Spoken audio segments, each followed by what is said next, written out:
యాదవుల ఆత్మగౌరవం నిలిపిన చరిత్ర ముఖ్యమంత్రి రేవంత్ రెడ్డి నేతృత్వంలోని కాంగ్రెస్ ప్రభుత్వానికి దక్కుతుందని పీసీసీ ప్రధాన కార్యదర్శి చరణ్ కౌశిక్ యాదవ్ అన్నారు. ఆయన మీడియాతో మాట్లాడుతూ ఈ 78 ఏళ్లలో మొదటిసారిగా ప్రభుత్వం సదర్ ఉత్సవాలను అధికారికంగా నిర్వహించడం గర్వకారణమని చెప్పారు.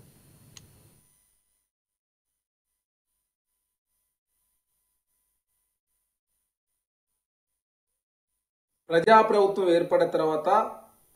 సదరు ఉత్సవాలను అధికారికంగా నిర్వహిస్తామని చెప్పేసి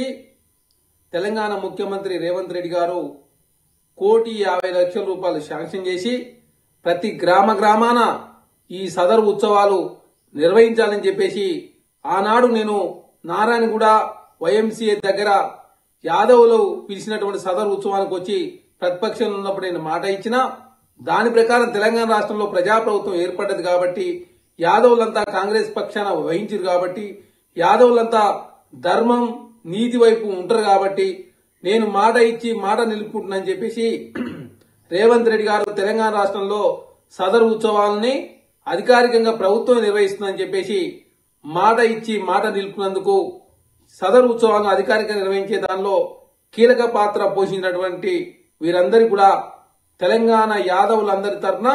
ప్రత్యేక ధన్యవాదాలు తెలియజేసుకుంటూ సదరు ఉత్సవం అనేది 1946లో ప్రారంభమైంది. దీనికి కథ కర్మ క్రియ